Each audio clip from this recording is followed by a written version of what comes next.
boss screwed me over, so I exposed his dirty secrets and got him fired.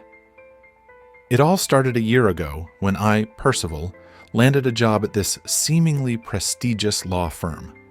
I had high hopes and dreams of climbing the corporate ladder, but little did I know my boss, Mr. Bartholomew Whitaker, was a snake in a suit.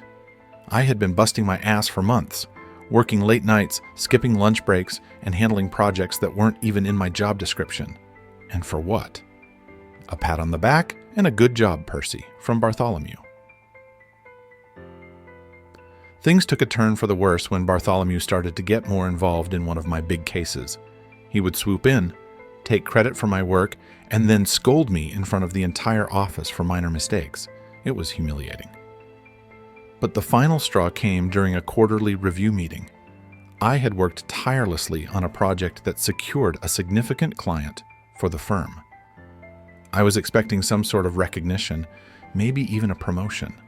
Instead, Bartholomew presented it as his own, and I got absolutely no credit. After the meeting, I confronted him in his office. "Bartholomew, that was my project. I worked my ass off on that, and you took all the credit," I said, barely containing my anger. He looked at me with those cold, calculating eyes and said, "Percival, in this firm, the higher-ups get the recognition. It's just the way it works, and maybe you should learn to play the game." I walked out of his office fuming. That night, I decided I wasn't going to play his game. I was going to play mine.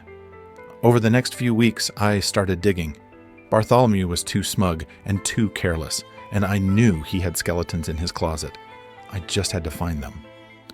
I began by staying late at the office, combing through old files, emails, and anything that seemed even remotely suspicious. It was tedious work, but I was fueled by anger and a burning desire for revenge. One night, while sifting through his old emails, I stumbled upon something interesting. It was a chain of messages between Bartholomew and a client, Lady Gwendolyn. The emails were flirtatious, inappropriate, and definitely unprofessional. But that wasn't enough. I needed something more concrete. I kept digging. Then, I hit the jackpot. I found a hidden folder on his computer labeled Personal.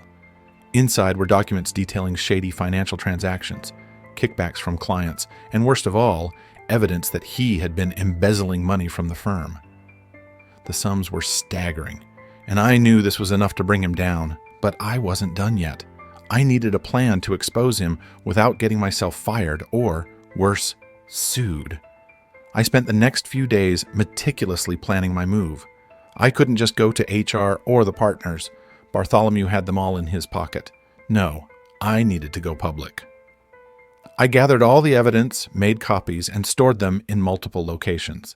I even enlisted the help of my old college friend Ethelbert, who was a whiz with computers. He helped me set up an anonymous email account and create a secure connection to leak the documents without tracing back to me. On the day of reckoning, I walked into the office with a sense of purpose.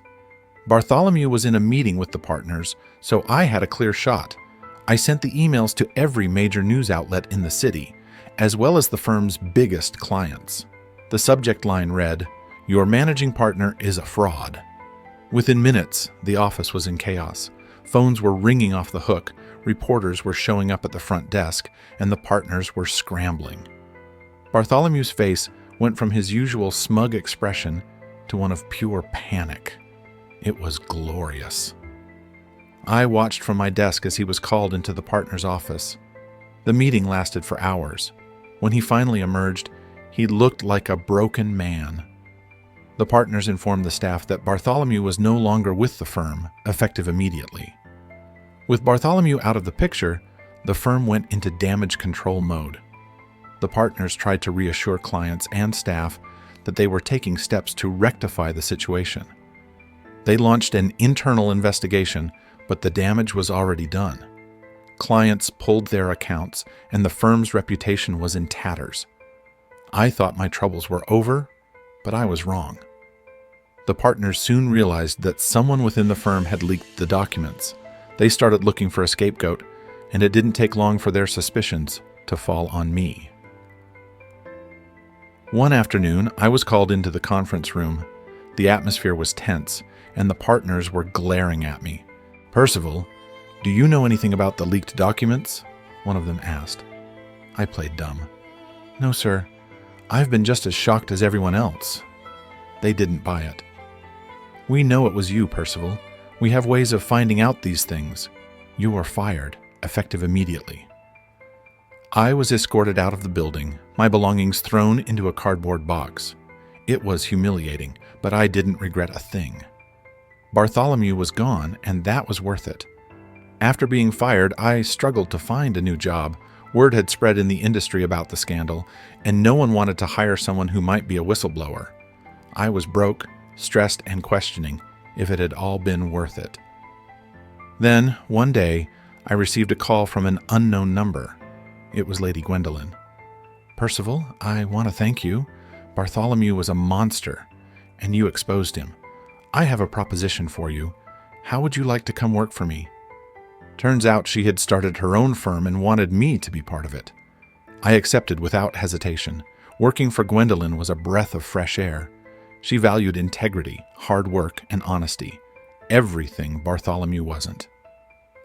The firm thrived, and I found myself in a leadership position within months. Looking back, it was a crazy, tumultuous journey. But in the end, I came out on top.